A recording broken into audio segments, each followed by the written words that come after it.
प्रयास न्यूज मध्य प्रदेश का तेजी से बढ़ता न्यूज चैनल। इसी क्रम में आज इंदौर कलेक्टर आशीष सिंह, निगम आयुक्त शिवम वर्मा और अपर आयुक्त रोहित सिसोदिया के आदेश अनुसार जोन 8 के अंतर्गत बॉम्बे हॉस्पिटल के सामने सर्विस रोड पर बेसमेंट में पार्किंग के स्थान पर किए जा रहे अन्य उपयोग पर कई भवनों को सील किया गया। टीम ने यहां पर बने KF फर्नीचर, होटल कंचन पैलेस, केशर श्री रेस्टोरेंट, AIP दवाइयों के अलावा होटल पैराडाइज, होटल उत्सव पर भी कार्यवाही कर उन्हें सील कर दिया है। इस सर्विस रोड पर बड़ी संख्या में IDA के आवासीय स्थानों पर होटलें बन गई थी। पार्किंग के स्थान पर दुकानें बनाने के कारण आसपास की कॉलोनियों के हजारों लोगों को आने जाने में भारी परेशानियां हो रही हैं। पिछले दिनों रहवासियों ने कलेक्टर आशीष सिंह से इस मामले में शिकायत भी की। ये कार्यवाही नगर निगम के फायर सेफ्टी अधिकारी विनोद मिश्रा के निर्देशन में की गई।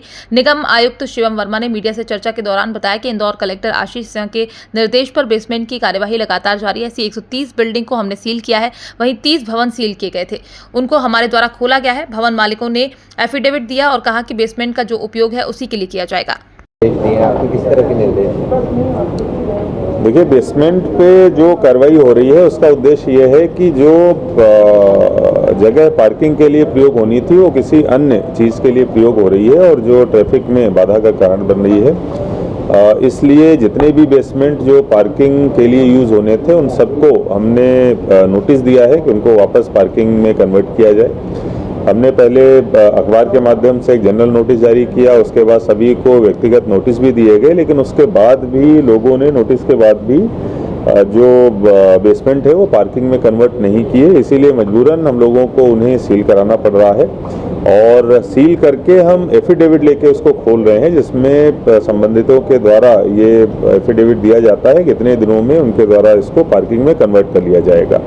तो जो मुख्य उद्देश्य है वो पार्किंग में कन्वर्जन है, जिस पे हम लोग फोकस कर रहे हैं। नगर निगम की तरफ से एक टीम भी बनाई गई है इंजीनियर्स की, जो इस चीज़ को सुपरवाइज कर रही है। और अगर 15-20 दिन या एफिडेविट में जो समय सीमा लिखी है, अगर उसमें पार्किंग में वापस कन्वर्ट नहीं किया जाता उस जगह को, तो उसको तोड़ने की भी, उसको वापस सील करने की कार्रवाई भी करी जाएगी। या फिर अगर आवश्यकता पड़ी तो ऐसे भवन जो बिल्कुल भी नियमों का पालन नहीं कर रहे हैं, सील कराने के बाद भी वो पार्किंग में वापस कन्वर्ट नहीं कर रहे हैं, तो नियमों के अनुसार उनको तोड़ने की भी कार्रवाई नगर निगम के द्वारा करी जाएगी। कलेक्टर सर के निर्देशानुसार जो शहर में यातायात व्यवस्था को बेहतर करने के लिए और पार्किंग स्थानों का उपयोग हो, इसके मद्देनजर कार्रवाई चल रही है।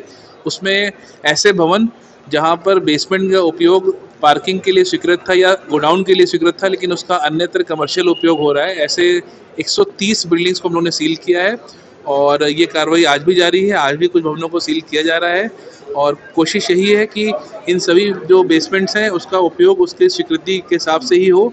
तो हम जहां अभी ऐसे करीब 30 के लगभग भवनों की सील खोली भी गई है, जब उनके भवन मालिक ने एक एफिडेविट दिया कि हाँ वो अब इस बेसमेंट का उपयोग उसके चिन्हित उपयोग, मतलब जो स्वीकृत उपयोग है उसके लिए ही करेंगे। उन्होंने काम करना शुरू भी कर दिया है कि वहाँ पे रैम्प बनाकर या जो जरूरी इंफ्रास्ट्रक्चर है जिससे पार्किंग हो सके वो बना भी रहे हैं।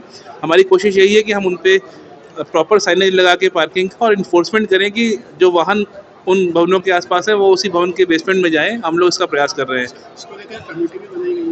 जी, जो भवन हम लोग की सील खोली जाती है उसके लिए एक सीनियर इंजीनियर्स की कमेटी बनाई गई है, जो जाके देखे कि भाई जो पार्किंग का इंफ्रास्ट्रक्चर है, चाहे वो रैम्प है, लाइटिंग है, इस तरह की व्यवस्था जो वो कर रहे हैं वो सही प्रकार से कर रहे हैं कि नहीं कर रहे हैं, ताकि उसका भविष्य पार्किंग के लिए उपयोग हो सके।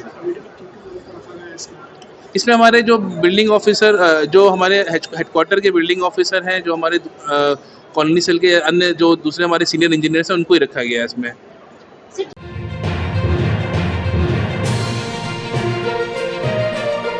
प्रयास न्यूज मध्य प्रदेश का तेजी से बढ़ता न्यूज चैनल।